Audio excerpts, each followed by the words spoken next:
Berlokasi di salah satu kecamatan paling ujung dari Wonosobo, Pondok Pesantren Darun Najah Kepil selalu memiliki semangat membara dalam berkarya. Menjadi tempat belajar bagi 200 siswa-siswi dan santri putra-putri di bawah Yayasan Ponpes yang terdiri dari lembaga PAUD, TK, SMP Darun Najah Al-Islami sebagai sekolah formal dan Madrasah Diniyah Islamiyah Darun Najah sebagai sekolah non-formalnya. Pondok Pesantren Darun Najah Kepil ini mengembangkan banyak potensi di sektor keagamaan, pendidikan, hingga sektor yang cukup kekinian.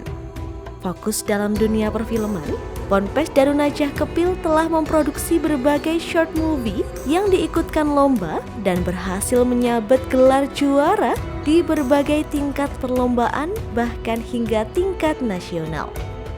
Tak hanya multimedia, pengembangan potensi di bidang entertainment Islami juga digencarkan di Ponpes ini dengan objek utama tari sufi, tari yang memiliki filosofi mendalam. Tidak hanya seni, tapi terdapat juga nilai spiritual tingkat tinggi. Ponpes ini bahkan disematkan sebagai rumah cinta atau tempat pusat belajar tari sufi di Wonosobo. Hal menarik lainnya yaitu Ponpes Darun Najah memiliki pondok dan masjid dari bambu, serta kampus 2 yang tengah dibangun di Dusun Gemilang, Kelurahan Kepil, dengan konsep Go Green yang akan lebih mendekatkan santri dengan alam. Assalamualaikum warahmatullahi wabarakatuh. Kaum muslimin, muslimat, saudara-saudaraku di mana saja Anda semuanya berada yang dirahmati oleh Allah Subhanahu wa taala. Suatu ketika baginda Rasulullah Muhammad sallallahu alaihi wasallam berada di tengah-tengah para sahabatnya. Salah satu sahabat yang berada di tengah-tengah baginda Rasulullah Muhammad sallallahu alaihi wasallam adalah sahabat Anas bin Malik. Rasulullah menyampaikan kepada para sahabatnya, "Wahai sahabatku, sebentar lagi akan datang salah satu ahli surganya Allah Subhanahu wa taala." Para sahabat yang berada di tengah-tengah baginda Rasulullah semuanya bertanya-tanya di dalam hatinya, siapa gerangan salah satu sahabat ahli surga. Ternyata datanglah seorang laki-laki dari kaum Ansor atau sahabat Ansor, yang di situ masih ada bekas air wudhunya di dalam wajahnya. Sahabat-sahabat yang lain masih di dalam hatinya, apakah mungkin ini gerangan sahabat yang ahli surga.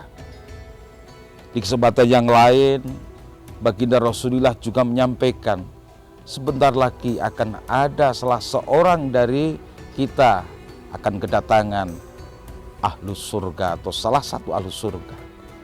Lagi-lagi orang yang sama seperti yang awal Rasulullah sampaikan, sampai beliau menyampaikan ketiga kalinya masih sama orang. Kemudian salah satu sahabat baginda Rasulullah Muhammad sallallahu alaihi wasallam yaitu Abdullah bin Amr bin As. Mungkin orang ini yang menjadi salah satu ahli surga.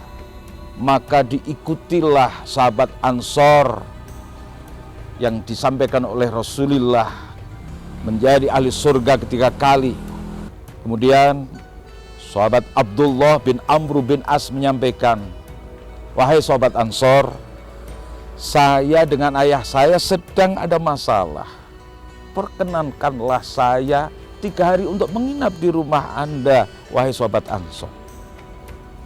Hari pertama, kedua, dan ketiga, Abdullah bin Amr bin As ini mengamati tingkah laku termasuk ibadahnya dari sahabat Ansor tersebut. Di waktu maghrib, beliau itu sholat biasa, kemudian yang kedua juga sama sholat biasa, yang hari ketiganya sama. Kemudian sampai pada malam harinya juga tidak ada sesuatu ibadah yang dianggap oleh sahabat Abdullah bin Amr bin As ini suatu keistimewaan.